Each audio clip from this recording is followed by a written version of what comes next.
Alô, boa tarde, Boa tarde, Frei Rui. Boa tarde. tudo bem? Tudo bem? Sorria, estamos a ser gravados. Tudo bem.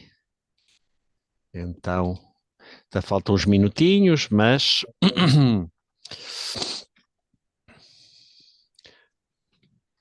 Então, muito bem. Então, vamos lá à nossa segunda sessão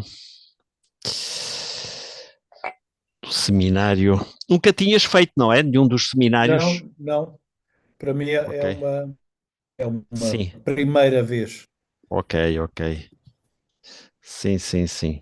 Eu tenho estado a ler a sua tese de doutoramento e para Sim, quem não tem uma base de filosofia, que é o meu caso, sim. não é assim linear, não é? Tem que ir lentamente Isso é para que é ir bom digerir, pensar. para poder digerir e perceber o que são os Sim, sim, conceitos. sim, sim. Mas é bom, não Ok. consigo é ler de uma forma assim fluida nem rápida, mas Ok. também não tem que ser, não tem que ser, não é? Sim, pode-se fazer uma primeira leitura que seja, digamos assim, primeira em geral e depois já ir um Mais a bocadinho fundo, não é? mais numa segunda leitura, talvez com as explicações que aqui demos.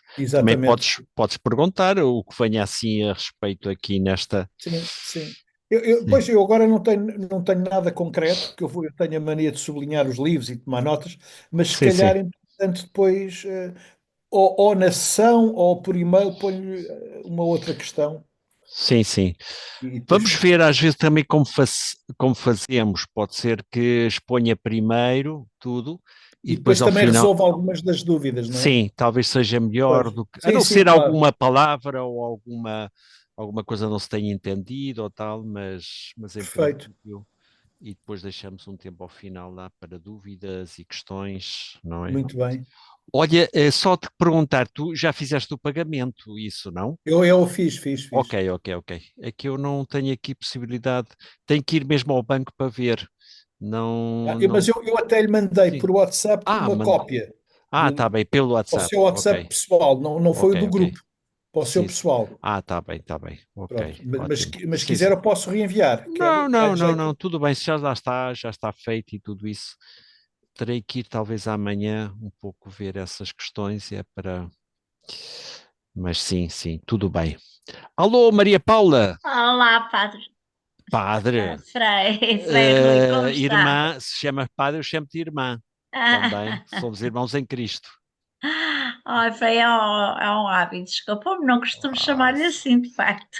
Está tudo aliás, bem nós, consigo? Estou a ver que sim. tirando o que está mal, está tudo bem. É, mas isso são os jus à idade, não é? Que a gente vai pagando. Isso é melhor Pois é. disfarçar. Pois é, quer dizer, a gente já vai vendo qual é o sistema que utilizam.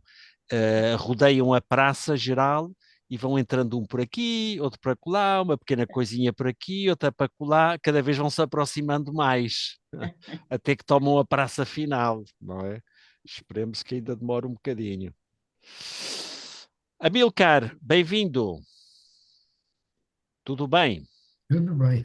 Maria Lourdes, também. Boa Pronto, tarde.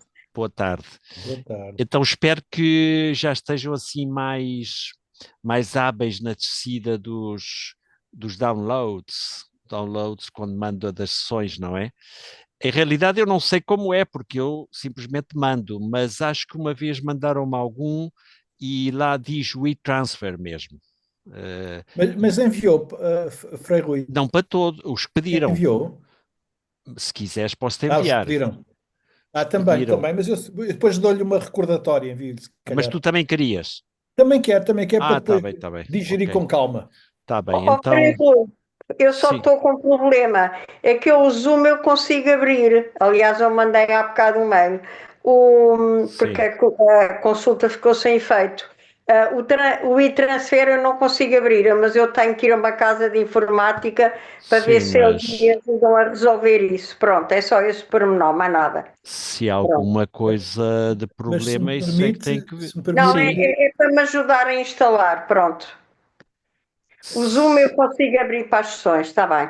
Não, mas não tens que te inscrever no e-transfer. Nem eu estou Pois não, inscrito no é só e-transfer. carregar lá. É carregar lá e pedir para ele fazer o download. É E ele faz. simples.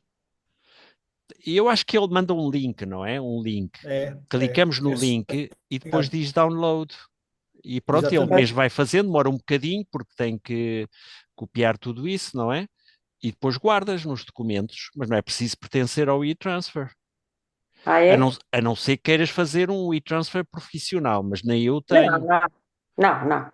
Então, Pronto, está bem. mas tens que ver lá o e-transfer e ver um bocadinho e clicar, e isso é fácil, é uma coisa que não tem Ok. complicações, porque a ideia é ir mandando vários, não é? Pois, pois. Mas eu, E se não conseguir, eu peço a alguém que me ajude. Pronto. Com sim, certeza. mas não tem que ser Obrigada. complicado. Ok. Ivo, tu queres então também? Quero, por Ok, favor. ok. Obrigado. Recorda-me só isso para depois Muito saber, bem. para saber. Olá, Gracinda, boa tarde. Boa tarde. Como estamos? Outro aviso, o link é sempre o mesmo. Já estive a ver que é sempre o mesmo. De maneira que copiei-no e já fica. Eu posso mandar durante a semana, mas quer dizer, é sempre o mesmo. Portanto, podem copiar e depois é só clicar e já estamos aqui no ataque. E está a gravar. Sorriam, está a gravar. Uma vez mandaram-me aqui também uma imagem e que era uma cara assim sorridente e diz: sorria, você está a ser julgado. É parecido. Muito bem, então vamos, vamos então retomar a nossa atividade. Como sempre, vamos fazendo ao princípio, dispondo-nos, predispondo-nos para uma meditação em silêncio. Alguns ou algumas de vocês já sabem, portanto não é nada, não é novidade e fazem até mais tempo, mas alguns talvez não façam tanto ou façam menos. Então, por que é que fazemos a meditação? Primeiro porque este seminário é o paradigma holístico, sem dúvida, mas muito centrado na questão da espiritualidade, não é? Quer dizer, podia-se dar o seminário sobre paradigma aplicado à psicologia, por exemplo. Então teria que ser talvez um psicólogo que pudesse fazer isso, não é? E há várias formulações nesse âmbito, já veremos um bocadinho depois, mas a nossa é em geral, ver as categorias básicas do holismo e depois ver na espiritualidade. Então, um dos aspectos importantes da espiritualidade, que aliás não deveria faltar em nenhum paradigma holístico, é o tema da meditação em silêncio. Claro, pode ser oração, pode ser, mas a meditação em silêncio tem uma centralidade grande, porque se trata de transcender um, um tanto no possível a nossa mente racionalista, não é? A mente, ao fim e ao cabo, é dualista, vamos ver algo neste sentido hoje, podemos também insistir nisso, e trabalha com polaridades que é preciso integrar. O silêncio, em princípio, não há polaridades, quer dizer, não é para estar a pensar, não é para estar. O estruturalismo descobriu também isso. Bom, já se sabia, mas pôs isso mais em solfa, não é? Funcionando com oposições, não é? De conceitos. Alto, baixo, quente, frio, etc. São como grelhas de leitura da realidade. Com a meditação, em silêncio, não é preciso julgar, não é preciso fazer julgamentos. Bom, temos assim algumas coisas muito básicas, mas não é exatamente julgamentos, é a nossa posição, não é? Mas pronto, são coisas muito práticas, mas não é estar a pensar ou a refletir sobre questões mais filosóficas ou teológicas, etc., não é? Então, a prática da meditação em silêncio é uma prática muito holística nesse sentido, não é? Hoje já vamos ver um pouco fundamentar porquê, mas no fundo é para transcender o pensamento racionalista e racional, muitas vezes, de depende do que é que se entende por racional, mas quer dizer, esta nossa mente macaco, não é? De estar sempre a julgar, para cima, para baixo, a fazer juízos, julgamentos, não no sentido negativo, não é? Simplesmente julgamentos da realidade. Então agora, por muito bom que seja isso e seja preciso fazer, no momento da meditação, não. É um momento em que deixamos a nossa mente tranquila, repousamos e estamos realmente numa atitude que seria prévia a todo o julgamento, não é?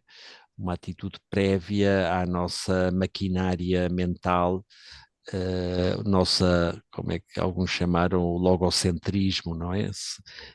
Simplesmente na nossa cabeça, que é muito ocidental nesse aspecto. Não necessariamente, mas enfim. Então, a ideia de estar em silêncio é precisamente isso, ir mais além ou mais aquém do pensamento racional, do pensamento como tal. Vamos ver isso numa das teses, mas desde já um bocadinho salientar essa importância.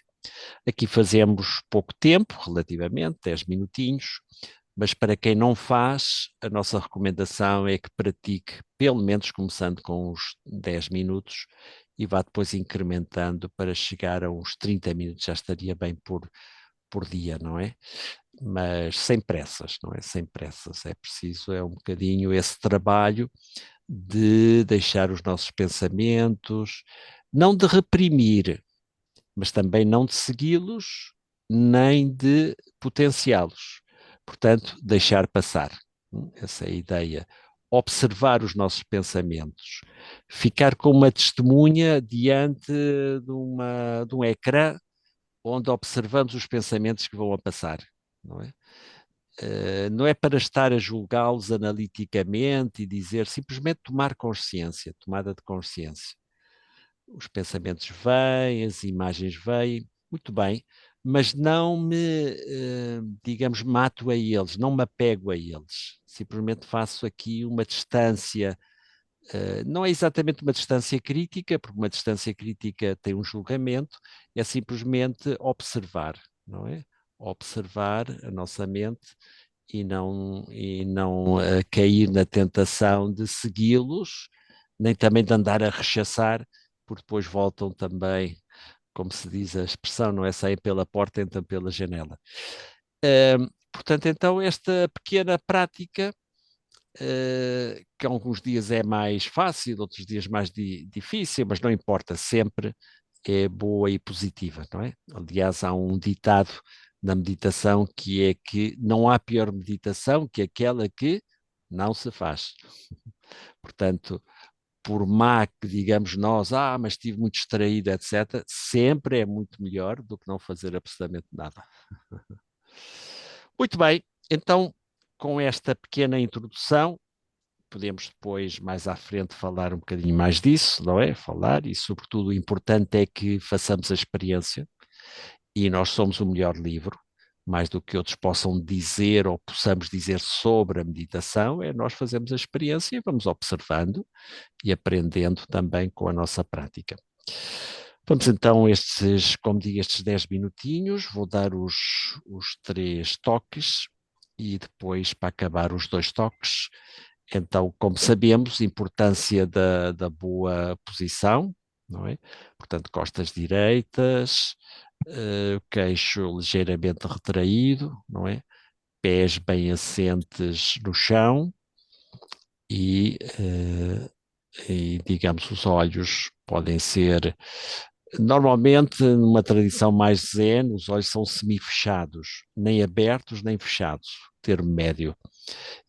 Mas isso é importante olhar para baixo, não é? De tal maneira que a nossa mente não anda agitada, olhar para as coisas que temos à frente, as cores, a luminosidade ou não, simplesmente estamos orientados com a vista para baixo, as mãos no mudra que já indiquei, que é a mão direita em baixo, a esquerda em cima, unido pelos polegares, ou então a repousar tranquilamente sobre os joelhos, mas sem se mexer, não é? Sem se mexer.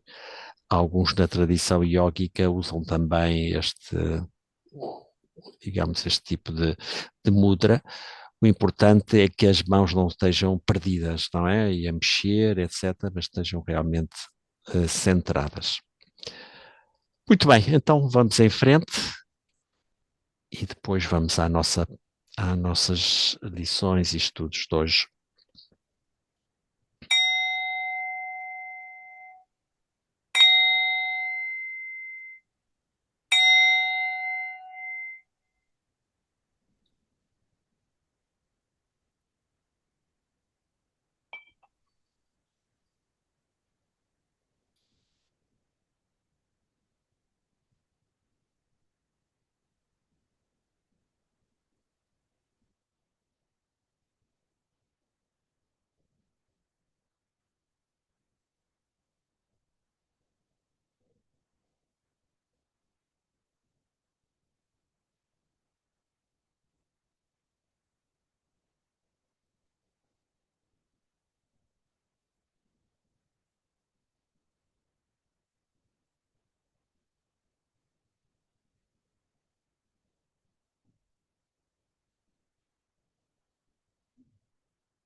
Normalmente também saudamos ao final, saudamos ao princípio.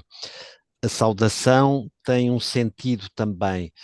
Ahm, Normalmente, quando estamos no dojo ou ainda não estando num dojo, é saudar para o lugar onde nós fazemos a meditação. Claro que aqui é mais difícil, tínhamos de estar de pé e saudar. E depois, voltando-nos para fora, é saudar também os companheiros e companheiras. Aqui tem o sentido de saudar também o resto do universo, não é? A ideia que a prática da meditação não é só individual, mas é também coletiva, não é? Para toda a humanidade. Ainda que estejamos sozinhos, supostamente sozinhos, a prática da meditação nunca é individual.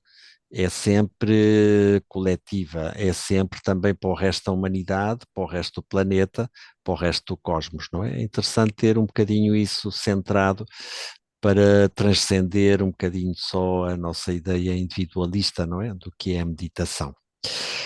Muito bem, então aí também chegou a Isabel. Boa tarde, tudo bem? Olá, boa tarde. E vamos então em frente com a nossa temática.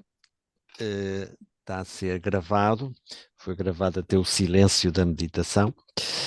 E então continuamos com as famosas teses, digamos, do holismo, e que nos podem ajudar para entender o holismo como um todo, não é? Vou referir à página do livro, que é a página 468, da versão portuguesa. Se tem a espanhola, não deve ser muito diferente, deve ser uma ou duas páginas de diferença, mas. E já tínhamos visto, tínhamos avançado devagarinho, interessa entender bem, porque estas teses pretendem resumir o que é a prática holística como tal, presente em diversas ações. Talvez vou pedir a vossa paciência para deixarmos pôr o tema e depois, mais à frente, a gente deixa aberto um espaço para dúvidas, comentários, etc., não é? A não ser que haja alguma palavra que não realmente não tenham entendido e que a gente tenha de escrever aqui no chat, mas enfim. Muito bem, então estamos na tese 4, que diz assim: o macro dá-se no micro, paradigma hologramático ou holográfico. A única diferença é a dimensionalidade. Macro, micro, uma só coisa. Tal como em cima, assim embaixo, era o princípio hermético. Muito bem, então este é um dos aspectos centrais também do holismo. Esta ideia que macro e micro relacionam-se de uma maneira diferente, uma maneira mais qualitativa do que a maneira normalmente de entender. A maneira dualista de entender é que, como já dissemos, o macro é um conjunto de partes e, portanto, o macro é o conjunto da soma dessas diferentes partes.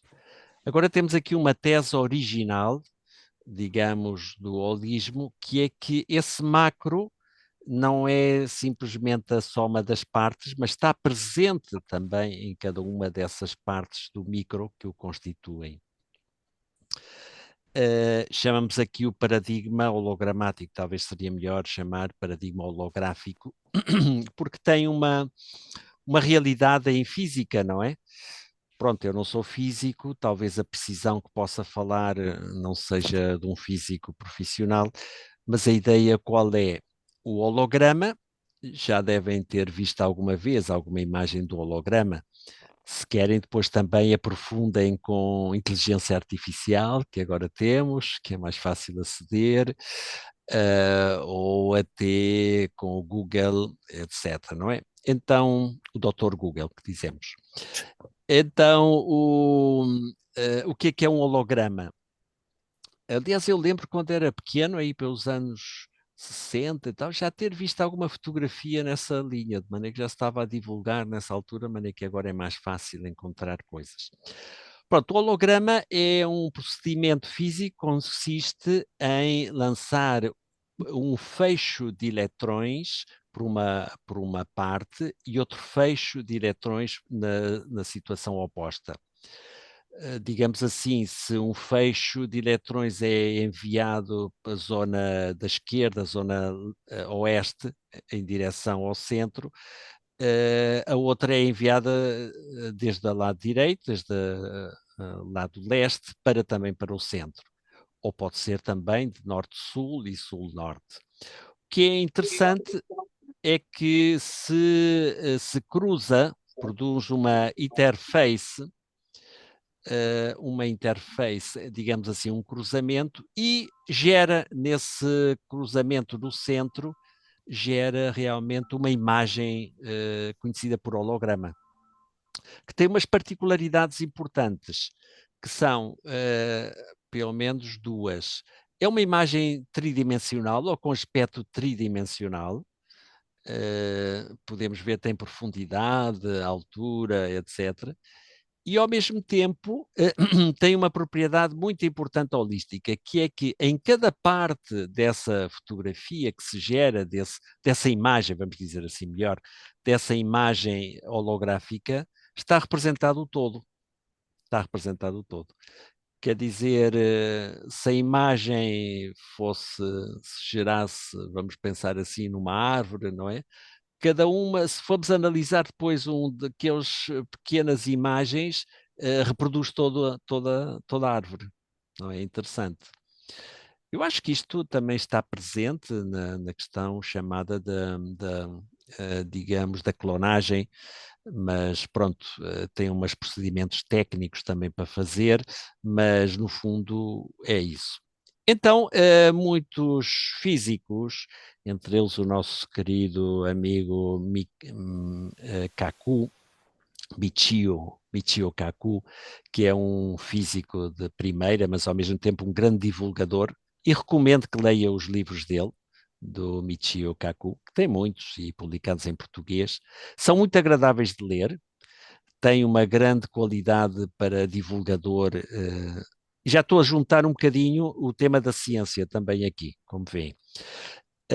Uma grande capacidade divulgador, e que não é sempre fácil falar destas coisas. Uma coisa é fazer umas quantas fórmulas e chegar lá, que já custa bastante, e outra é poder explicar isto. É outra dimensão mental e racional que nem sempre acontece. Parecida às vezes com os místicos. Os místicos podem ser muito místicos ou místicas, mas nem sempre sabem falar disso, não é? Falar bem. Ou como um músico, não é? Pronto, faz música, mas depois explicar já não é tão fácil como é que se faz. Bom, então, o que é interessante desse holograma, a ideia na linha do Kaku e de outra gente, o nosso universo seria holográfico. Pronto, isto ainda está um bocadinho por demonstrar, não o holograma, que já funciona, e sabemos, mas se todo o universo é holográfico. Mas ainda que não todo o universo fosse holográfico, se viesse a descobrir que não todo é, pelo menos elementos fundamentais do universo são holográficos.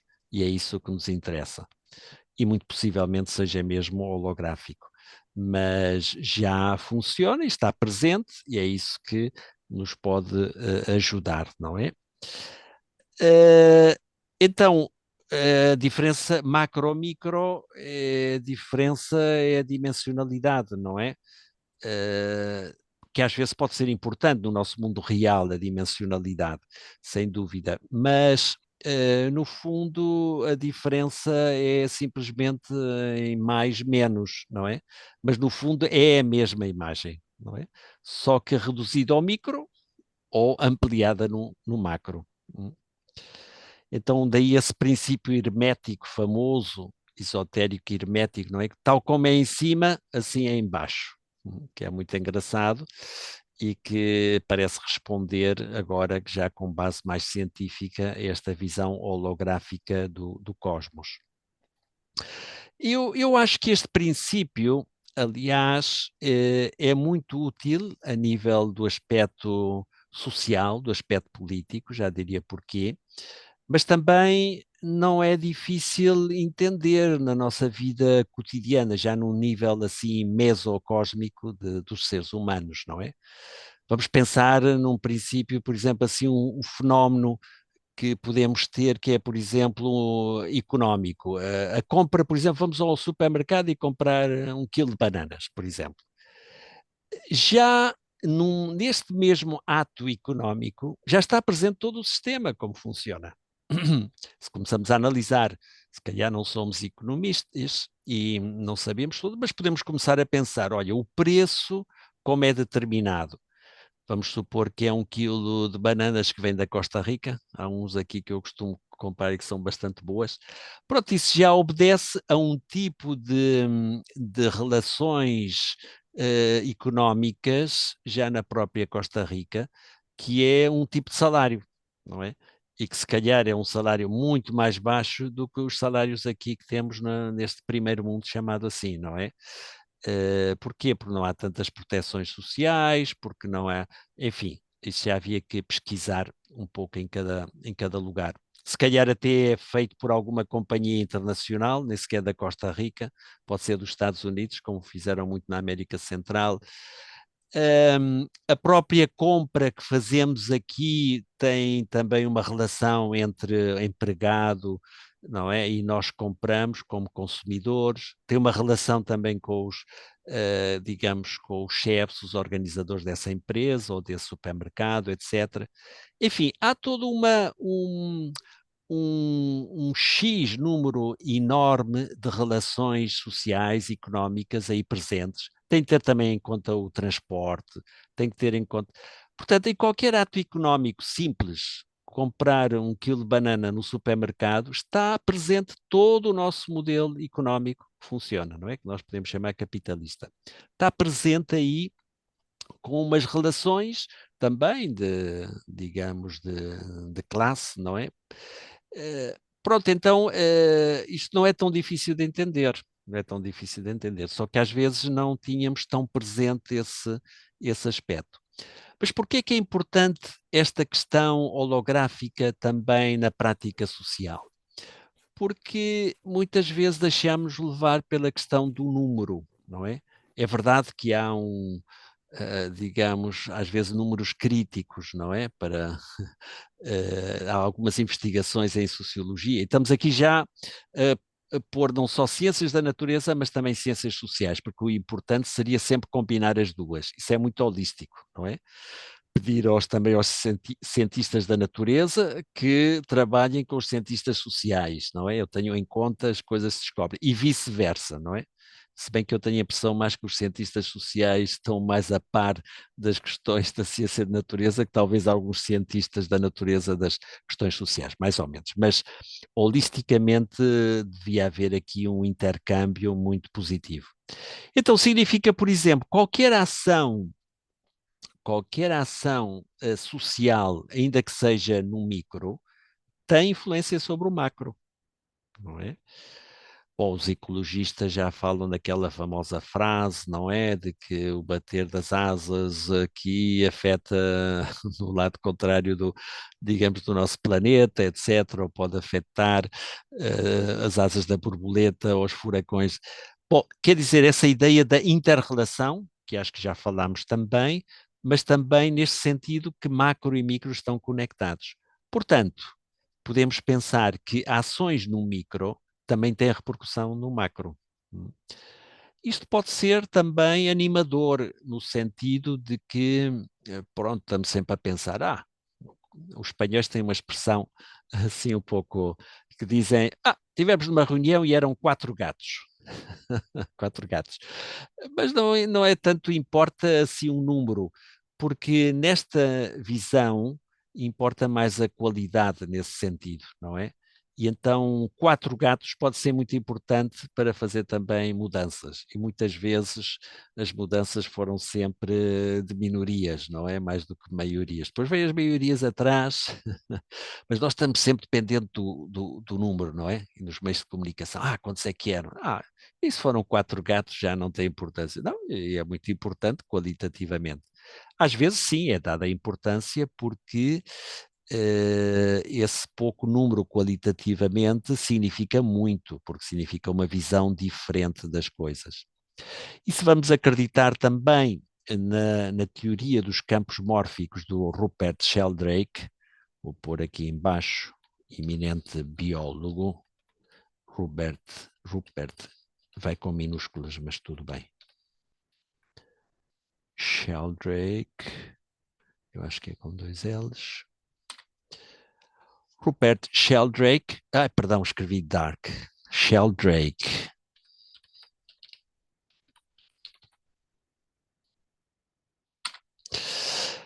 Que é um grande biólogo, pronto, não muito aceite por certa ciência oficial, não é? Mas enfim, mas ele é um PhD e é conhecido pelas suas pesquisas e pelas suas publicações. E ele tenta, acho que tem um livro, eu tenho aqui uma versão que se chama Uma Nova Ciência da Vida, uma versão espanhola. E então que formula muitos destes aspectos, digamos, dos campos mórficos ou morfogenéticos, como queiramos saber. A ideia é que a primeira vez que no cosmos se fez digamos, uma cristalização, a segunda vez, é um exemplo que eu ponho, a segunda vez tem mais probabilidades de fazer a cristalização dessa maneira que de uma alternativa. E a terceira, ainda muito mais. Podíamos falar assim de uma maneira, não sei se é muito científica, mas falar de hábitos. Hábitos não são só humanos, mas também da natureza, e que vão criando certas formas, daí a palavra morfogenético, certas formas que são reproduzidas, não é? Depois no espaço-tempo, às vezes sem contacto no espaço-tempo, não é? Esta hipótese também é chamada de, não sei se falei já no outro dia, não é? Mas a hipótese do centésimo macaco, não é? O centésimo macaco, que é essa ideia que se um macaco descobre uma nova tecnologia adaptada à vida macaco, não é? Sei lá, de bebida de um coco ou de conseguir cocos, etc. Curiosamente, vamos descobrir isso noutra parte do planeta, sem haver esse contacto desses macacos de população entre uma e outra, vamos descobrir uma técnica semelhante. Como explicar essa transmissão, aliás, até relativamente próxima no tempo, ele tenta explicar isso de uma maneira mais dos campos morfogenéticos. Pronto, eu lanço aqui o nome dele, Sheldrake. Podem procurar também informação à parte e até ler o livro dele ou os livros dele, porque acho que levantam hipóteses muito interessantes dessa relação entre a ciência, neste caso a biologia, e uma visão holística, não é? Ele é também conhecido, a primeira vez que eu ouvi falar dele foi num encontro entre o Krishnamurti, o David Bohm, que é um grande físico também, e ele e um psicólogo. Fizeram uns encontros, 4 encontros, de muita altura e densidade, entre o que podíamos chamar a espiritualidade antropológica do Krishnamurti, a biologia do Sheldrake, a física do Bohm, a quântica e o psicólogo, não é? Nem sempre estavam totalmente de acordo e às vezes o Sheldrake punha certas questões críticas, mas no fundo havia um fundo realmente muito de acordo, para tentar ver, isso é também muito holístico, como desde diversas ciências também, havia uma confluência em falar também o que podemos chamar holismo, não é? No sentido assim mais amplo. Pronto, eu vou deixando aqui algumas indicações bibliográficas, também no livro ao final tem essas informações e que podem ajudar nesse aspecto. Continuamos com uma tese mais, não é? Isto que tudo estava em relação com tudo, era a tese anterior, portanto esta agora do macro-micro vem um bocadinho aprofundar, mas é um dos pontos centrais, digamos, do que seria um paradigma holístico, não é? Com poder ver num fenómeno concreto como a totalidade está implicada. E é importante também como prática, não é? começar a descobrir a presença de um fenómeno concreto, algo mais amplo, como a totalidade está ali também presente. Bom, a quinta tese diz que o todo está estruturado. Ao ser unitário, integra as diferenças que não são eliminadas, mas sim subsumidas. É um todo diferenciado. A multiplicidade e a diversidade estão integradas no todo. A realidade é uma totalidade multidiversa. Esta tese é importante também para ter em conta a diversidade, não é? E a pluralidade, que não é destruída, porque há algumas versões holísticas que são um bocado perigosas também, que é destruir realmente a multilateralidade, a multivocidade, não é? A pluralidade, não é? E então, mais do que uma totalidade, temos um totalitarismo. Qual é perigoso? Quer dizer, uma totalidade abstrata, não é? E vazia. Bem se chame essa totalidade, sei lá, a sociedade, não é? Ou se chama um sistema político, não é? E temos alguns exemplos no século passado, ou se chamem também mercado, não é? Quer dizer, sempre há umas tendências para, digamos, para um pouco que as diversas partes não sejam bem entendidas. Pelo contrário, o modelo holístico que defendemos tem em conta a diversidade. E é mais, a diversidade constitui essa totalidade, que é importante. Por exemplo, as nossas diferenças individuais de pensamento, de emocionalidade, de afetividade, etc., não são olhadas como algo assim perigoso, mas pelo contrário, constituem esse todo. Esse todo é um todo enriquecido pela multivocidade, portanto, não é unívoco, não é? Uma unidade não é unívoca, não é? Unívoca quer dizer meramente formal, abstrata, digamos, independentemente das diferenças e que está por cima de tudo e todos. Não é assim. Portanto, é uma totalidade multidiversa, como aqui temos formulado. Portanto, a singularidade, a pluralidade são importantes, não é? Agora, sempre e quando estejam referidos a uma totalidade, não é? Porque também pode haver o extremo contrário, é uma singularidade tão singular que pronto, está afastada de tudo e de todos e parece mais o individualismo do que outra coisa, não é? Portanto, nem o individualismo, nem o totalitarismo. Totalidade não quer dizer totalitarismo, atenção, quer dizer unidade na diversidade, ou diversidade na unidade. Aprender a conjugar estas polaridades é também um dos princípios holísticos, não é? Já no taoísmo existe muito isso, não é? De distinguir as polaridades, não é? Masculino, feminino, bem, mal, em cima, em baixo, pouco, muito, mas integrá-las ambas, não é? Recordam aquele símbolo taoísta do yin e do yang, não é? Digamos, uma das figuras tem lá um pontinho branco, outra tem o pontinho preto. O que é importante é que está presente uma na outra, não é? Está presente uma na outra, mas é preciso integrar ambos os níveis, ambos os níveis. Se separam um do outro, então caímos digamos, podíamos dizer, na unilateralidade, não é? E eu diria que os grandes mestres da espiritualidade, no fundo, foram seres e gente que integravam as polaridades sempre, não é?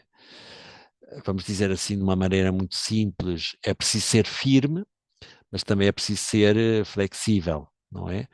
Ou ser racional, bom, depende de como é que entendemos a definição de racional, mas ser assim mais dedutivo, mas ao mesmo tempo abertos a uma certa pluralidade de fazer as coisas, não é? Uma bastante pluralidade de fazer as coisas. Ou como aplicar os princípios nas diferentes situações concretas. Então, conjugar o que podíamos chamar a mão direita e a mão esquerda é fundamental para entender até a vida ética, não é? E uma ética que seja holística, que é importante. E a espiritualidade holística, não é? As pluralidades não são, vamos indicar aqui um bocadinho mais à frente, não é? Não são vistas como contraditórias.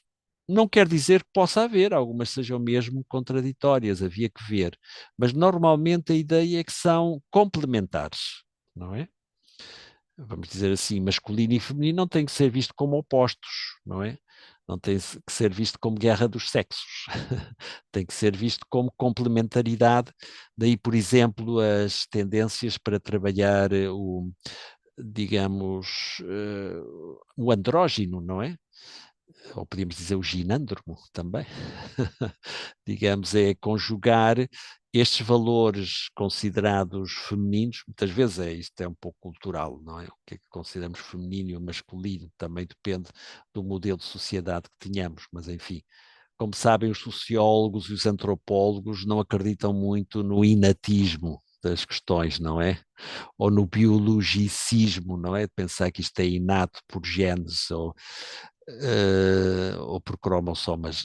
Não, é mais pensar que são fatores culturais nos quais homens e mulheres somos condicionados por uma cultura de uma determinada maneira ou de outra. Mas de todas as formas o importante é que tem que ser combinado, tem que ser complementar, não é? Então, em caso de dúvida, procuremos complementações.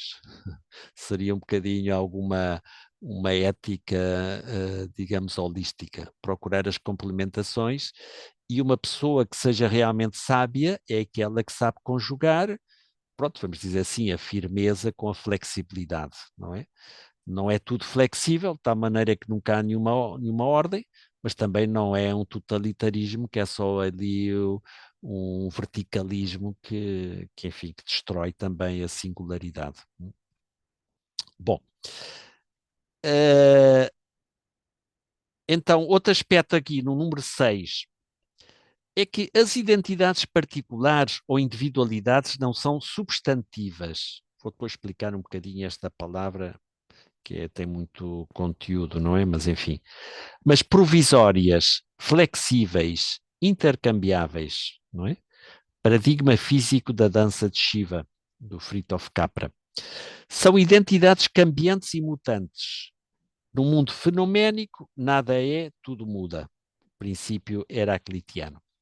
Isso, lembra-se, tínhamos formulado na primeira tese, não é? Tínhamos formulado já na primeira tese que nada é fixo dessa maneira. Mas havia sempre esta tendência de formular as identidades como de uma maneira substantiva. O que é que significa aqui substantivo? É uma palavra que tem um conteúdo filosófico muito profundo, quer dizer algo que permanente, não é?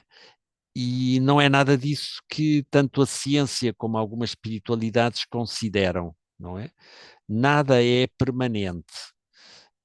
Sim, há individualidades, há umas certas permanências no tempo, mas são relativas, não é? São relativas. Substancial, a palavra substancial, por exemplo, na filosofia de Aristóteles ou de Platão, quer dizer algo sempre permanente. E é isso que, desde a ciência contemporânea e desde a espiritualidade, consultem, por exemplo, o budismo, grande parte do hinduísmo e até do cristianismo, quando afirma aqui que não temos morada permanente, não é? Tudo isto é passageiro, é uma maneira um pouco mais poética de formular um pouco esta verdade, não é? Curiosamente, então, muitos aspectos também da física contemporânea favorecem esta visão da contínua mudança, não é? E então, neste livro, O Tao da Física, que já é um livro clássico, do Fritjof Capra, não sei se é preciso escrever aqui em baixo, é já muito conhecido, mas dos anos 80, e que, por certo, ele teve muita dificuldade em publicar aquilo. Ninguém queria, se bem que ele era um PhD em física e era um físico profissional, mas aquele tipo de livros era mal visto, não é? E alguns até cientistas físicos não gostam muito dessas formulações mais holísticas, não é? Bom, se bem que agora já vão admitindo mais e começam a falar, sim, claro, mas é que há holismos e há holismos. Ok. A questão, mas já vai entrando um bocadinho mais esta questão. E digo isto porque muitas vezes na ciência há um paradigma, já vou voltar aqui ao Capra, mas há um paradigma muito reducionista. E nesse sentido, o holismo e o reducionismo não se levam bem. O reducionismo, o que é que significa? Significa sempre tentar encontrar o último elemento constitutivo da realidade. E grande parte da nossa ciência ocidental, e especialmente desde já com o método científico, este que conhecemos tem-se feito mais forte, século XVII, XVI, tem havido muitas tendências nesta linha do reducionismo. Eu até diria que a ciência oficial muitas vezes é reducionista. Quer dizer, é sempre encontrar o último constitutivo da realidade. E o último constitutivo tem de ser essa pedra fundamental. Pensou-se que era o átomo, não é? Mas depois o átomo quer dizer não divisível, mas depois já se consegue dividir o átomo, então já não é o átomo. Agora já são as partículas elementares, as partículas fundamentais e as partículas elementares, e depois agora já pelos quarks, não é? Mas pronto, ok, que no fundo também os quarks já são aí uma certa articulação, e o que lança a ideia deste livro do Capra é que a realidade é assim uma dança de Shiva, não é? Não sei se ele teve esta intuição quando estava numa praia, estava a pensar um bocadinho sobre o seu livro e tal, sobre estas realidades. Então, a dança de Shiva. O Shiva dança e de repente destrói tudo, não é? Segundo é a dança, vai desaparecendo, as coisas, vão aparecendo e desaparecendo. É um bocadinho na tradição hinduísta, um pouco também, podemos dizer, não é a mesma coisa, mas pronto, o sonho de Brahma, não é Brahman. Brahman sonha o mundo, nós somos o sonho de Brahman, mas quando ele deixa de sonhar, desaparece tudo e volta a nascer outra vez, não é? Então o Shiva é a contínua mutação. E aliás, na famosa Trimurti, aproveito para dizer aqui alguma coisinha, complementar o que está dito no livro, vou pôr aqui Trimurti, que é uma palavra importante na tradição hindu, que é a trindade hindu, não é? Que, como devem saber, não é? Imagino que já conhecem, já devem ter estas leituras, é Brahma, Vishnu e Shiva. Brahma é o Deus criador, ainda que não é um Deus criador como entendemos na tradição judaico-cristã, mas é um Deus criador, um ordenador, não é? Vishnu, que é o Deus conservador, não é? E depois também são os avatares do Vishnu, e o Shiva. O Shiva é o Deus da transformação, alguns dizem da destruição. Não é exatamente destruição, é transformação, não é? Que muda tudo. E é bom que também mudem as coisas, porque se não há mudança, também não há geração de coisas novas, não é? Como também, em muitos sentidos, aspectos a ciência também hoje destaca. Então, a dança de Shiva é isso. Uh, Pronto, ele tenta mostrar isso como na física acontece, uma partícula, a identidade de uma partícula é um pouco relativa, um tanto relativa, pode aparecer de uma determinada maneira e que seja um eletrão, pode aparecer como um positrão, contrário, depende dessa dança oceânica da energia, não é?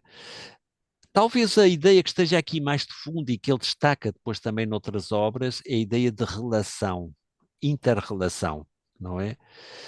A ideia de campo também que é muito importante, não só em matemática, mas também em física.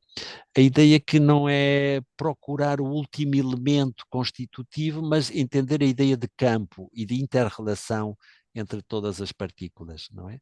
Partículas, e vamos dizer assim, do nível micro, e como sabem, a física quântica fez aí uma revolução impressionante, não é? Mas no último sentido, o que há são inter-relações.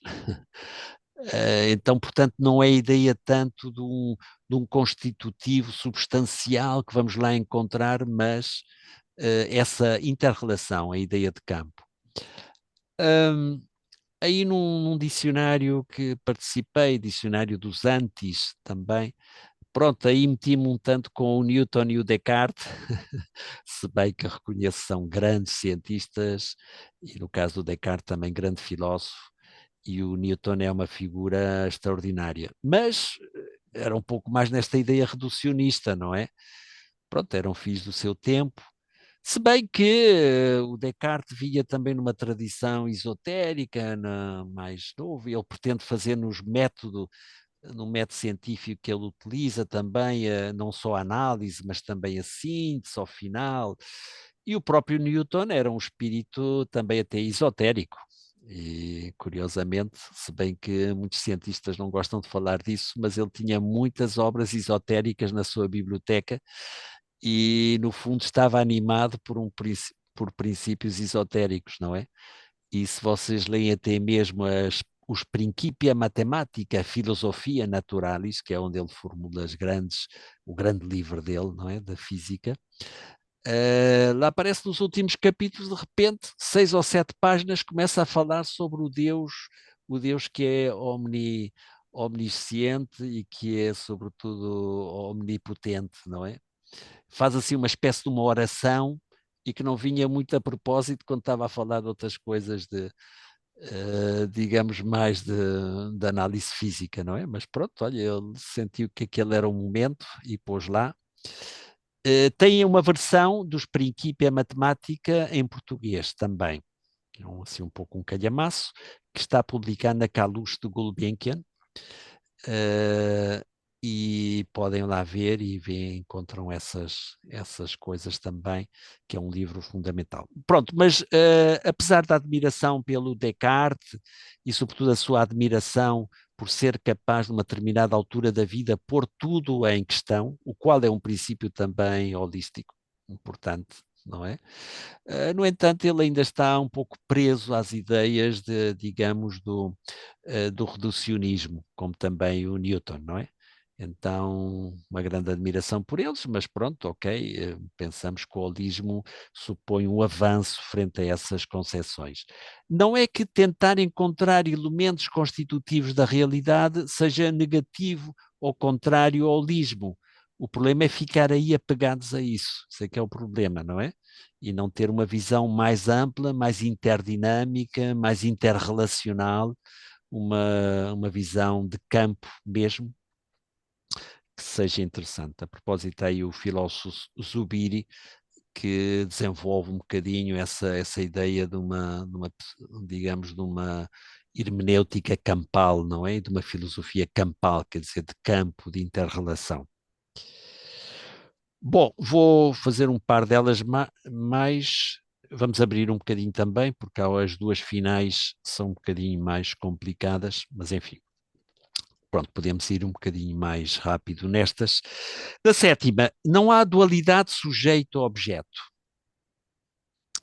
O observador é o observado e vice-versa, não é?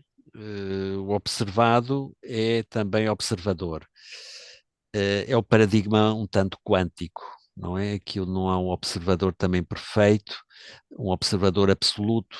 Isso também é um bocadinho crítica ao Newton, que ainda pensava, pronto, todos somos filhos da nossa época também, pensava que havia um observador absoluto, que era o físico, que ia por todo o mundo com 2 instrumentos, basicamente o relógio e a régua, para medir e para temporalizar, mas essa ideia já está posta de parte. Já com a mesma física do Einstein, quando com o princípio da relatividade, no fundo o que temos são diversos sistemas, o que se pode encontrar são confluências, ou melhor dito assim, transposição de sistemas, mas certamente cada um temos os nossos sistemas de medidas, e o que se pode encontrar é fórmulas de interrelação entre os sistemas, mas já não havia realmente essa ideia de, digamos, de um observador absoluto, não é? O que foi chamado na física a perda do ponto Sírio, não é? O Sírio é por aí uma estrela, não é? Não sei se é uma estrela. Exatamente. E então pensava-se que esse ponto era o ponto absoluto onde se podia contemplar tudo. Não. Cada visão é relativa ao seu próprio sistema, mas não é o relativismo, exatamente, não é? Não é que tudo seja relativo, por uma parte é relativo, mas pode-se encontrar, não sei se isso vinha dado mais pelas fórmulas de transformação de Lorentz, diriam talvez os físicos, mas certamente a possibilidade de intercambiar sistemas, a leitura de sistemas de um para o outro. Mas da quântica isso agrava-se. Isso agrava-se, porque no mundo micro realmente a observação altera o observado, não é? E porquê? Porque para observar tens que utilizar a luz. Certamente o Einstein ainda pensa que a luz, mas isso voltando um bocadinho atrás, antes da quântica, ainda pensa que a luz é um princípio universal e até agora tudo tem sido confirmado nessa linha, não é? Não se pode superar a velocidade da luz, os famosos quase 300 mil quilómetros por segundo, mas ok, pode ser que algum dia se façam físicas que a velocidade da luz, o C, seja, não seja o último princípio absoluto, não é? Mas enfim, de momento assim funciona. Mas a ideia é que já na física quântica, pronto, o observado é alterado pelo observador, não é? E então realmente o que temos é podemos controlar um pouco isso, mas no fundo não podemos, por exemplo, saber o princípio, digamos aí, digamos da não, não, quer dizer, vamos dizer de uma maneira assim, não podemos saber a velocidade que leva uma determinada partícula e ao mesmo tempo determinar a posição, não é? Se determinamos a posição, indeterminamos a velocidade ou momento. Se determinamos o momento, indeterminamos, digamos, a velocidade, a posição, não é? Posição, movimento ou momento são contraditórios. E isso não se pode resolver, não é uma questão de técnica nem de tecnologia, é constitutivo da própria realidade como tal, pelo menos do que sabemos até agora. Essas coisas tornam-se muito misteriosas, como por exemplo, se a luz é uma onda, uma partícula, que tinha sido uma grande discussão na física anterior. A ideia é que é uma coisa e é outra, depende do instrumento de medição, não é? Se medes procurando ondas, encontras ondas. Se medes procurando, digamos, luz, podes encontrar fotões também aí presentes. Portanto, digamos, partícula ou onda, não é? É a maneira mais técnica de dizer é partícula ou onda, depende um bocadinho do instrumento de medida. Isso tende a criar uma ideia que é também muito interessante para o holismo, que é que a ciência tem que ser feita com consciência. Vamos lá ver se consigo explicar isto. Quer dizer que a consciência participa, entendida agora a consciência por observação, por utilizar um instrumental científico, descrito, etc., intervém na própria observação.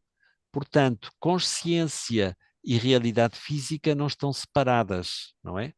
A partir daqui houve toda uma série de teorias bastante complicadas e difíceis de, digamos, de verificar, mas que dão leituras diferentes também da física quântica, não é? Aquela ideia de que, digamos, o colapso de onda, onde a observação faz colapsar a onda e dirigir-se numa direção ou noutra. Aquela famosa experiência do gato de Schrödinger, não é? Aquela caixa negra, um bocadinho assim, experimentação mental, mas um pouco cruel, em que é um gato fechado numa caixa e tem uma cápsula lá, não sei se é de cianeto, etc. O certo é que o gato pode estar vivo ou pode estar morto. Como é que sabemos que está vivo ou está morto? Observando. Então tens que abrir a caixa e então o gato vai estar vivo ou está morto. Mas a ideia é que na quântica ele está vivo ou morto. Está na dupla realidade. A realidade é dupla. E só é a nossa observação, pelo menos uma das interpretações da física quântica, é a nossa interpretação é que vai determinar que ele está vivo ou morto observando, não é? Observar, abrir a caixa, é fazer colapsar a onda, esta onda de vivo-morto, e dar numa das duas direções, não é? Podiam ter imaginado o Schrödinger outra experiência um bocadinho menos, um pouco mais pacifista. Hoje, pelo menos no dia do Gandhi e da não violência, podia ser melhor. Mas certamente leva a paradoxos difíceis. Difíceis um pouco de entender com a nossa mente assim cartesiana ou aristotélico-cartesiana, não é? Temos que dar aí uma revolução mental holística para começar a entender estes fenómenos de uma maneira diferente, e ainda nos falta talvez um tempo. Digamos, neste sentido, há uma famosa experiência, e pronto, hoje pelo menos estamos a juntar digamos, as teses com aspectos também científicos, e então há aqui um famoso experiência, que é a experiência EPR, em português, não é? EPR, dizem os ingleses. Estas 3 letras são as iniciais de 3 grandes físicos, pelo menos um grande físico, que todos conhecemos, e 2 colaboradores, que é Einstein, Podolsky e Rose. Rose ou Rosen? Acho que é Rose. Podolsky e Einstein. Então, basicamente é do Einstein, não é? Mas pronto, com os seus colaboradores. Idearam uma experiência mental, que isto é muito interessante também, e é o que fez muitas vezes o Einstein. Só que há que saber muita física para fazer estas experiências mentais. Então ideou uma experiência mental, mas curiosamente depois foi feita experiencial, não é? O Einstein, em grande parte, dedicava-se a fazer estas experiências mentais e a fazer perguntas muito fundo, não é? Cá depois havia que aplicar o cálculo, não é? Mas tudo bem. E até uma vez, acho que é a segunda mulher dele, disse, quando andavam a procurar um pouco sobre como estava constituído o universo, ela dizia assim a brincar: o meu marido faz isso num envelope, na costas de um envelope. Bom, é assim um bocadinho exagerado, mas era para dizer o seguinte: ele era capaz de ter uma visão sintética dos problemas da física. Não era só ele. Imagino um encontro entre ele e o Bohr, que alguma vez parece que houve, e outros, devia ser impressionante verem eles sem experiências, mas a falarem como é que é a realidade física, e a dizer, não, isso pode ser possível, isso não pode não ser possível, pode... Epá, aquilo devia ser coisas de alto nível. Pronto, então qual era esta imagem, esta experiência mental do Einstein, que queria realmente deitar abaixo, digamos, a absolutez da física quântica? O que é que quer dizer com isso? Não é que o Einstein não reconhecesse a importância da quântica, e mesmo ele teve grandes, digamos, contribuições para a física quântica também. Mas os preconceitos um pouco filosóficos dele levavam a pensar que aquilo era demasiado crazy, era demasiado louco. Aquilo tinha que ter outro princípio explicativo atrás que explicasse isso, não é? E então, sim, mas também estou a lembrar agora de algum físico, não sei se era o Feynman, que dizia numa conferência, alguém expôs aí uma teoria mais moderna sobre a quântica, diz, olha, o que você disse não é suficientemente louco para ser verdade. A coisa já está um bocadinho assim nestas ondas. Bom, então, o Einstein pensou uma seguinte experiência, que era, pensemos em 2 fotões, partículas de luz, também se poderia pensar em eletrões, talvez eletrões, e um manda-se para uma parte do universo e a outra para a outra parte oposta do universo. Se é que podemos dizer que assim que o universo tem limites, mas vamos pensar assim de uma maneira mais simples. Manda-se um numa direção e outro na direção contrária, milhões de quilómetros ou de anos-luz na direção contrária. Então ele diz, se a física quântica ou se a teoria quântica é correta, então se um dos eletrões, vamos chamar de eletrão A, gira com um spin. Spin é um movimento de rotação, não é? Assim, da esquerda para a direita, ou da direita para a esquerda, ou cima para baixo, ou baixo para cima. O outro necessariamente tem que, o eletrão B, a outra partícula, tem que rotar ou rodar na direção contrária. Isso é o previsto pela quântica e pela física. Agora, ele começa a dizer, vamos supor essa experiência. Mas então, como é que, a grande pergunta aí, como é que o eletrão A, ou o fotão A, sabe o que é que está a fazer o B? E como é que o B sabe o que está a fazer o A? Ele dizia, para saber, tem que utilizar comunicação. E para utilizar comunicação, precisa de utilizar a luz, não é? Utilizar a luz e, portanto, tem que comunicar um com o outro e, portanto, isso resultava contraditório com a física relativística, que diz que não pode haver velocidade superior à da luz. Tinha que haver uma velocidade superior à da luz para que o A comunicasse com B e B comunicasse com A, não é? Ele diz, não, isso não é incongruente. É incongruente com o que sabemos de física até agora. Bom, então este paradoxo ficou por aí, até que os físicos da quântica continuavam a pensar, não, isso acontece. Mais tarde vem-se a fazer experiências, sim, e acho que em 81 um físico francês, Alain Aspect, que consegue, não para mandar uma partícula ao fim do universo e outra, sei que tem fim o universo e a outra parte, mas fazem algumas quilómetros de distância e comprova-se realmente que o princípio funciona. O princípio qual é? É que se um vai numa rotação A, o outro vai na rotação menos A, não é? Como explicar isso? Então aí é que está a questão da explicação. Diz, não é intervindo comunicação, porque nesse sentido Einstein teria razão. É alguma não vamos chamar comunicação, mas alguma interligação entre o A e o B que permite que isso aconteça. Se um vai numa rotação numa determinada direção, o outro vai na direção contrária. Ou seja, talvez a maneira mais simples de tentar ver, é que não são duas partículas diferentes, mas são duas partículas interconectadas, não é? Então, portanto, se uma gira numa determinada direção, o outro vai girar na direção contrária, não é? Isto leva-nos a pensar, bom, depois isto vai ser chamada não localidade, não é? A articulação de não localidade.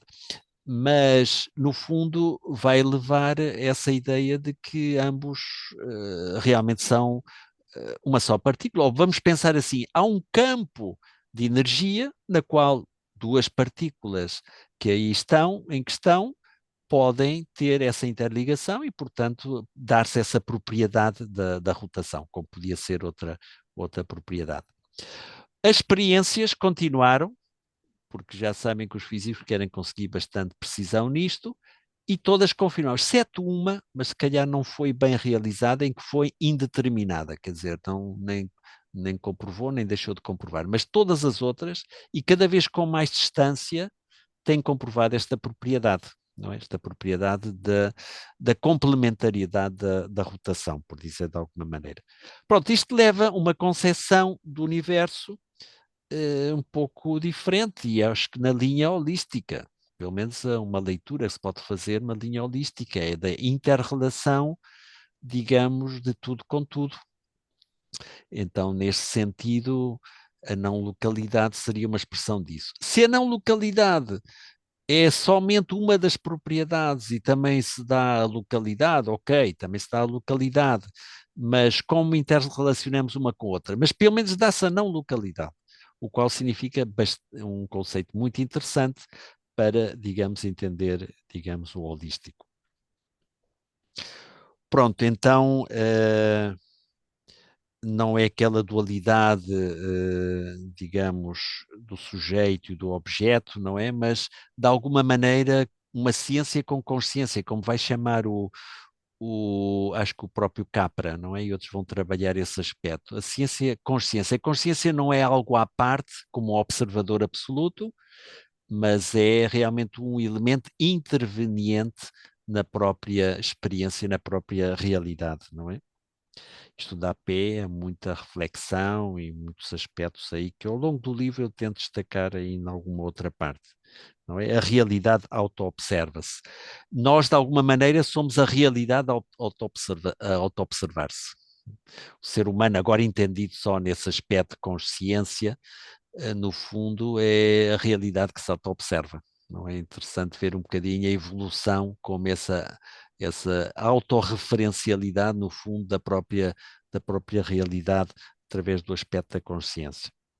Vou só fazer aqui o 8 mais e vamos dar aqui um tempo também, porque queria ver um bocadinho as vossas opiniões, não é? E um pouco problemas que possa haver. Pronto, a 8 e a 9, pelo menos a 8, vamos fazer, tem a ver muito com a filosofia do Kant. E pode ser que a vocês não vos interesse demasiado, não é? Isto era uma tese de filosofia, mas pronto, pelo menos deixem-me só dizer alguma palavrinha sobre isso. Também não é, diria, fundamental, talvez, no holismo, se bem que acho que é uma ideia importante. A 9 diz assim, a 8, o todo, de um modo epistémico ontológico. Epistémico quer dizer de cognitivo e ontológico de realidade física, como tal, permite ser abordado de modo fenoménico-nouménico. O Kant tinha falado, e praticamente grande parte da filosofia também anterior, mas não com esta terminologia, do fenómeno e da essência. O fenómeno é a maneira como aparecem as essências, não é? A essência seria isso, o que está no centro, digamos, desse fenómeno, não é? Fenómeno são os aspectos físicos, a essência seria mais o que chamavam na filosofia clássica a ideia, não é? Ideia com maiúscula, não é? A essência dessa questão, não é?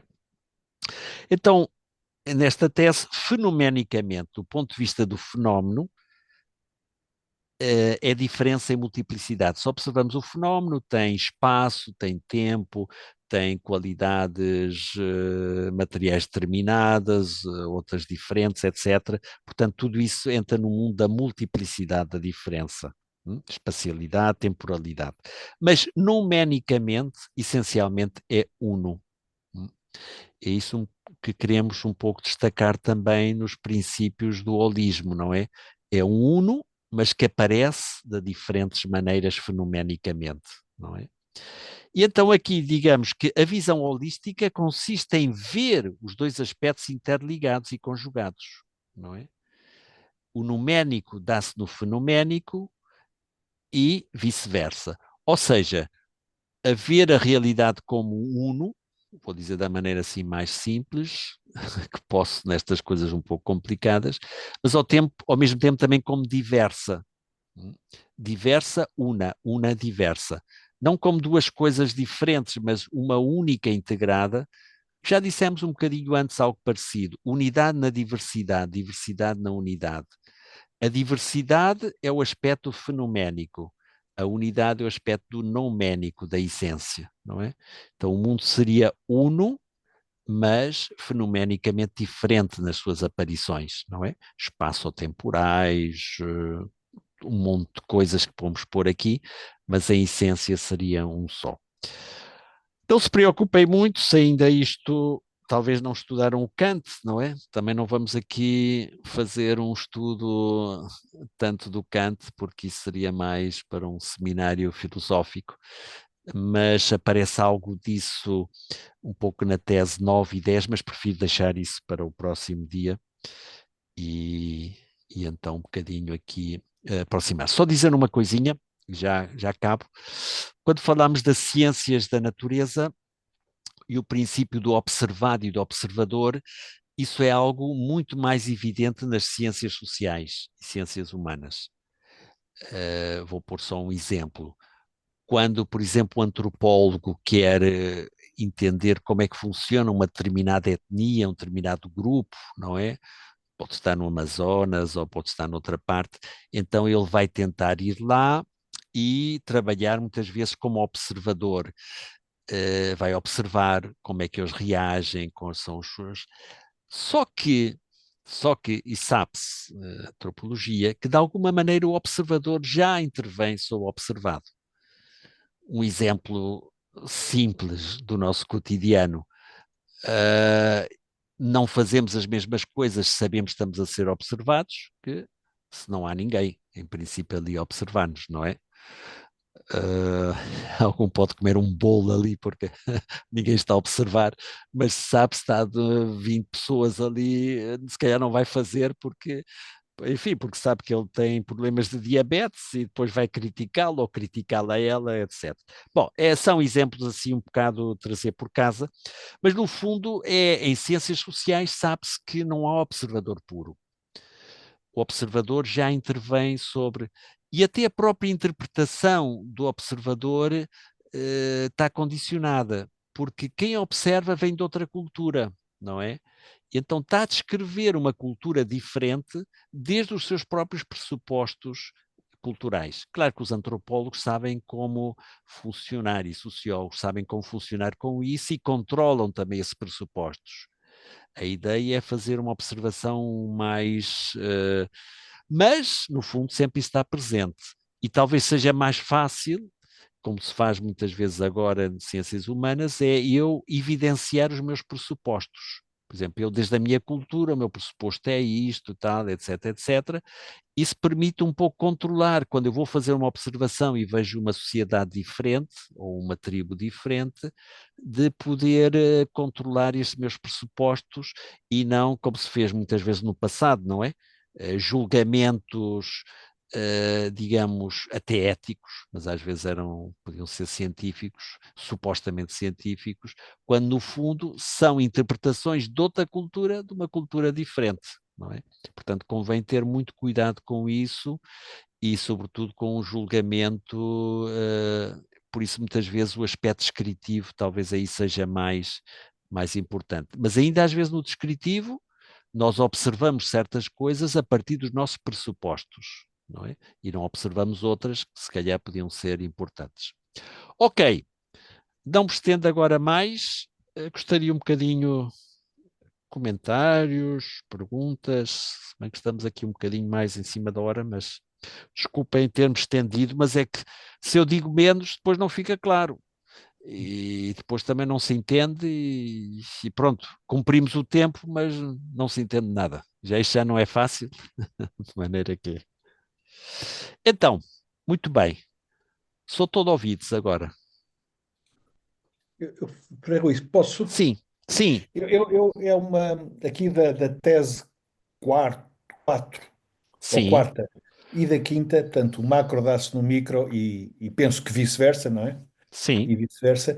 Isto na espiritualidade cristã tem alguma coisa a ver ou pode ter uma leitura do divino em nós? Sim, podemos começar agora a extrapolar, não é? Então ver a presença. Claro, aqui na teologia há alguns problemas também aqui a resolver, não é? Muitas vezes os problemas que houve é o problema do panteísmo. O que é o panteísmo? Antes estavam sempre assustados com o panteísmo, diziam estas filosofias orientais são todas panteístas, agora já há, somos outra vez essa questão do cultural nosso digamos, a interpretar outra cultura diferente. O que era o panteísmo? Era a suposta ideia de que nestas filosofias Deus era tudo. Tudo era Deus, não é?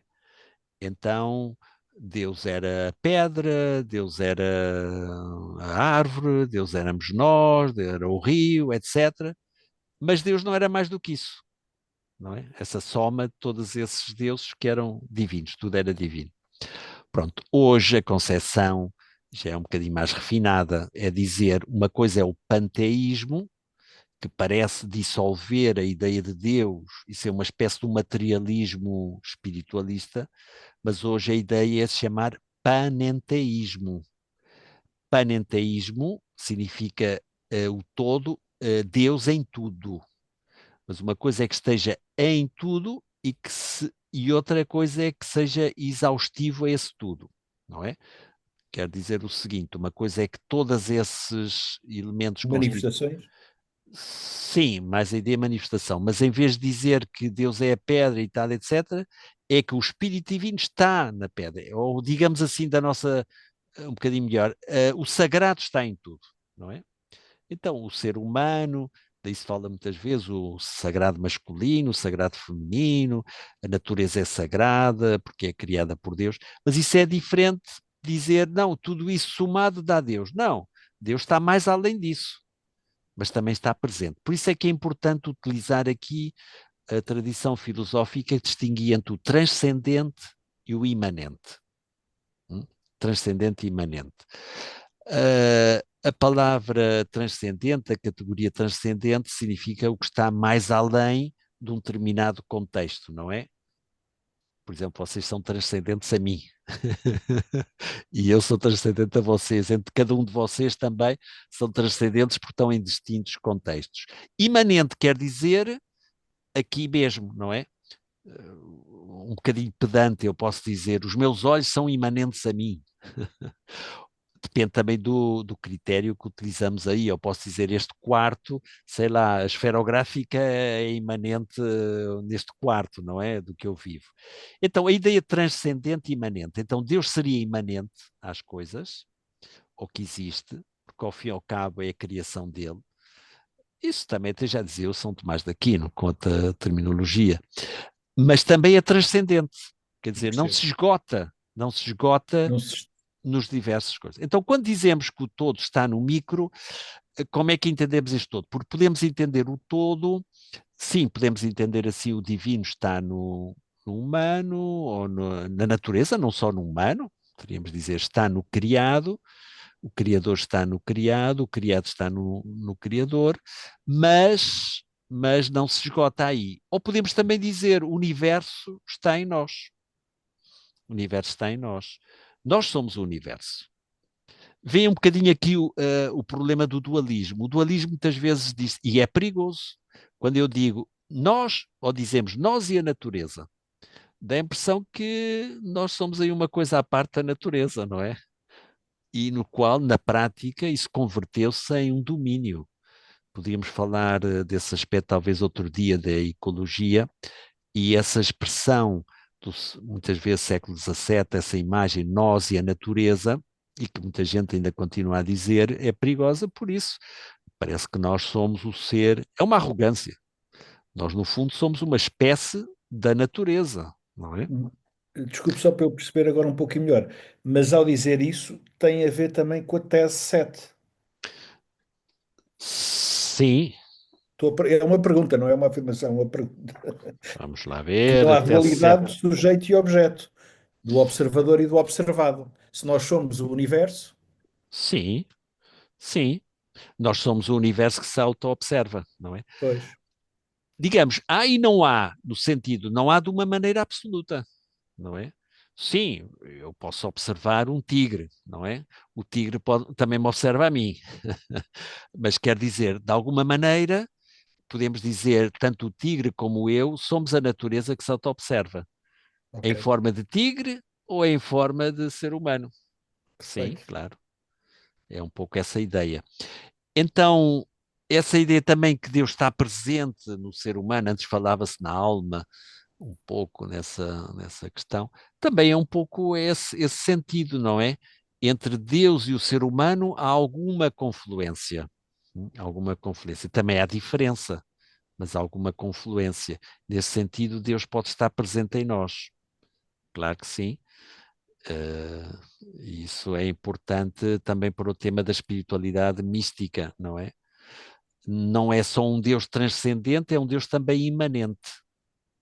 Não sei se me faço explicar. Não é só um Deus que está mais além. Há uma certa espiritualidades também do silêncio que são um bocadinho disso, uma transcendência de Deus tão grande que nós não podemos conceber nada sobre ele, de acordo. Podemos até falar disso no próximo dia, se me lembro, até noutras tradições, no hinduísmo e no cristianismo. Mas também podemos pensar que Deus está presente em nós. Por exemplo, a mística do pseudo-Dionísio Areopagita é um pouco isso. Deus é tão transcendente que não podemos dizer nada dele, não é? A chamada teologia apofática, que foi muito importante e continua a ser importante. A teologia já do São Boaventura é um bocadinho mais franciscana e ecológica. Não é que nega esse princípio também apofático, mas tende a ver que na natureza há sinais, não é? Podemos descobrir sinais de Deus presentes, não é? Sinais, imagens, ecos, até. A ideia é que não são duas espiritualidades contraditórias, um pouco mais em sentido holístico. Ambas são combináveis, não é? Podemos começar por uma É observação, transcendente e é presente, é isso. a transcendência e a imanência, não é? Então podemos Imanência. observar por essa, a partir da imanência como está presente, até chegar talvez a uma transcendência, e vice-versa, ida e volta, não é? Não Obrigado. sei, não sei se isto é muito abstrato, se é muito, Não, não, para mim esclareceu. Obrigado. mas tem questões práticas, não é? Eu posso, por exemplo, extasiar-me diante de, digamos, uma posta de sol ou saída do sol, etc., e ver como um fenómeno não meramente físico, mas como a expressão de um Deus criador, digamos. E depois posso entrar em meditação, em silêncio, numa ideia mais direta, com uma relação mais direta, não mediada através da natureza, mas mais direta com esse Deus. Não são opostas, se calhar até são complementares, se calhar é isso, complementares, e também não quer dizer que alguém tenha mais sensibilidade para uma ou outra, não é? Mas no fundo são duas maneiras de chegar ao absoluto, não é? Obrigado. Quem mais? 2 minutinhos mais. Vamos lá ver, nessa linha podemos dizer que Deus, a nossa concepção de Deus é observador. Nós somos observados e observador, e Deus é observador também. Bom, há aí alguns desenvolvimentos, mas já são um bocadinho mais especulativos da própria teoria quântica, dizendo que o que é a criação? A criação seria esse efeito colapso de onda feita por Deus. De alguma maneira, a criação seria. É difícil de explicar isto, não é? Porque quando não existe nada, mas é um pouco essa ideia. Sim, aí podemos dizer que é um observador absoluto, mas também é observado por nós e que nós construímos a imagem de Deus. Nós projetamos a imagem de Deus. Quem Ele é, no fundo, nós temos muitas categorias humanas para projetar sobre Ele, não é? Portanto, de alguma maneira observamos, construímos nesse sentido, não é? Mas o importante é também sentir que a espiritualidade não é a nossa construção, mas é como nós somos construídos por esse Deus. Ou seja, tomar consciência de como ele se manifesta, não é? Os místicos, não sei se isto é ir mais além, mas falavam dessas duas etapas da mística, a parte ativa e a parte contemplativa. A parte ativa é através da oração, digamos, da oração mental, etc., como se nós estivéssemos a trabalhar e fôssemos os sujeitos para chegar a Deus. A parte passiva, no bom sentido da palavra, aqui tem um sentido positivo, é precisamente deixar que seja Ele que faça o trabalho. Nós temos, de todas as formas, colaborar, não é?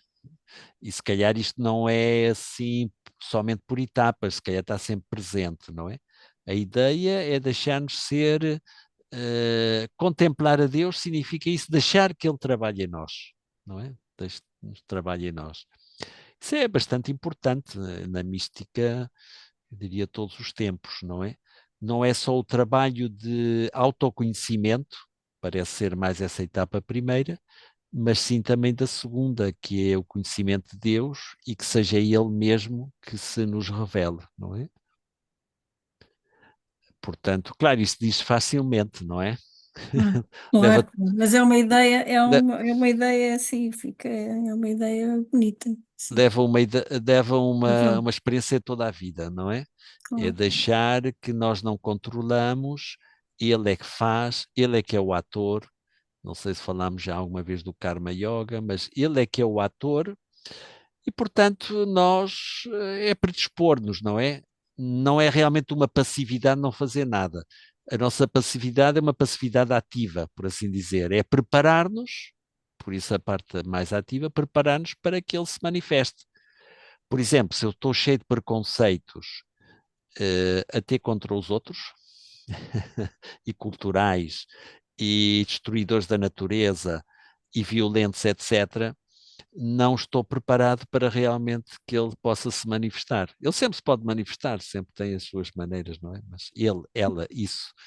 Mas a nossa maneira de colaborar é precisamente, pronto, começar a purificar as nossas visões mentais, os nossos preconceitos, os nossos classismos, os nossos etnocentrismos, os nossos diferentes concepções de género, etc.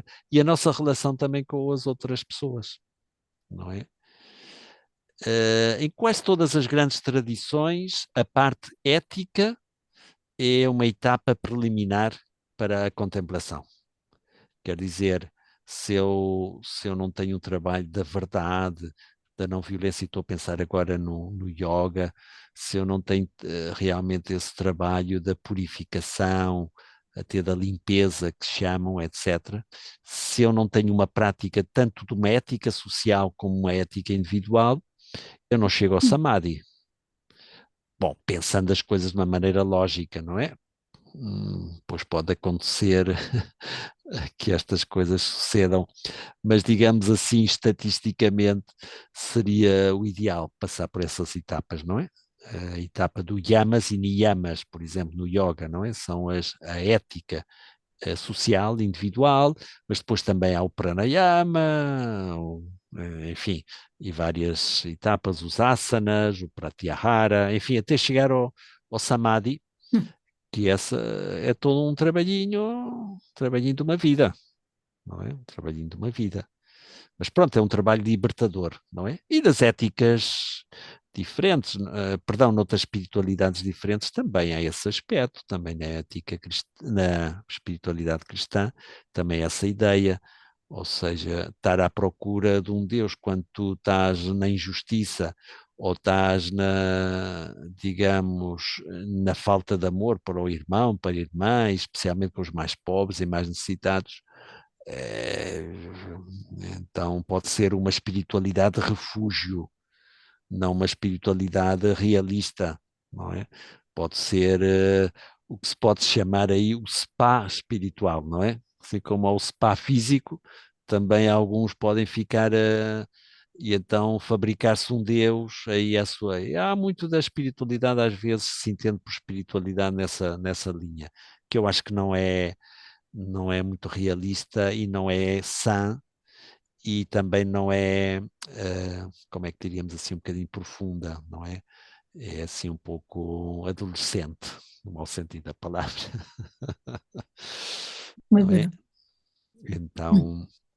Então somos chamados a ter uma espiritualidade mais, digamos, mais amadurecida, não é? Talvez seria essa a questão, não é? Alguma coisa mais? Já passamos, mas enfim, pronto, não há problema. Estas coisas são bastante amplas e então, alguma perguntinha mais? Alguma questão? Não, ficaram aí todas e todos assim Impactados.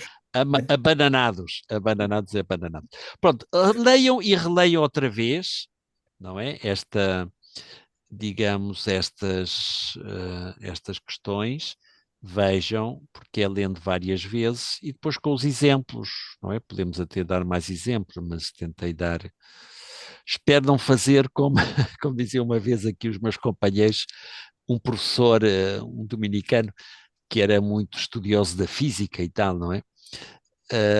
E então que parece numa aula que era sobre filosofia da ciência, ele disse assim a seguinte expressão, ele aliás era estrangeiro, mas esteve aqui em Portugal nesse tempo, diz, isto é fácil, tomemos como exemplo a teoria da relatividade. Espero não fazer uma coisa dessas, não é? E lá explicava como a coisa é fácil. Portanto, São temas, eu que queria insistir, depende de vocês, podem ter várias leituras, mas aí vão indicadas várias leituras, não é? Leiam o do Fritjof Capra, não é? O tal da física, que já é um livro clássico disto. E leiam, procurem também informar-se, leituras complementares. Em último caso, vão ao Dr. Google e à inteligência artificial para tentar ver algumas destas questões, o que é colapso de onda, o que é física quântica, etc. Porque aqui, senão tínhamos de dar um seminário todo o ano, não é? Estas questões têm que ver. Pode ser que noutros seminários a gente tente aprofundar mais algumas questões, mas gostava de ver assim uma coisa mais integrada, mais sintética, não é? Mais sintética. E, portanto, ainda temos mais coisas que ver. Hoje já unimos com aspectos da ciência, tanto, digamos, mais da física e ciência da natureza, e depois também algumas coisas da psicologia, podemos ver no próximo dia também, mas também das ciências humanas, chamadas humanas e sociais.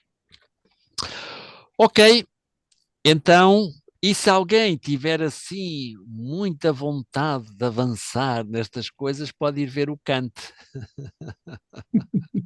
Filosofia do Kant, põe lá a filosofia do Kant, e depois não vão perceber grande coisa, mas enfim, mas já fizeram um esforço. O que é importante é fazer o esforço, ainda que a gente não entenda, mas esse esforço de tentar entender é o que nos permite a próxima vez já dar um passo mais em frente, não é? E pronto, a minha ideia também é animar-vos, não é assim pôr uma coisa tão esotérica no mau sentido da palavra que não se entenda, mas animar-vos a ver que depois estas coisas têm suas consequências práticas, não é? Têm orientações diversas se a gente concebe de uma maneira ou outra. E espero que, portanto, que o holismo possa ser algo, algo que seja também prático nas vidas de cada um. Ok, Muito obrigado. muito Obrigada. bem. Então, obrigados a Noite. vocês também, estarem presentes. E pronto, então, Ivo, eu vou mandar, sim, vou Muito mandar obrigado pela o, última sessão. o do primeiro, não é o primeiro que fizemos. Ok, Exatamente. ok. Obrigado. Então, boa noite Boa noite Obrigada. então, boa noite a a todas. Vá, Tchauzinho. assim, tchau. Beijinhos holísticos para todos, abraços holísticos. Abraços holísticos. Sejam holísticos. Olo abraços, olo beijinhos. Esses é que são grandes, esses é que são grandes. Macro, micro. Bom, vou então aqui encerrar. Gostei. Vamos sair.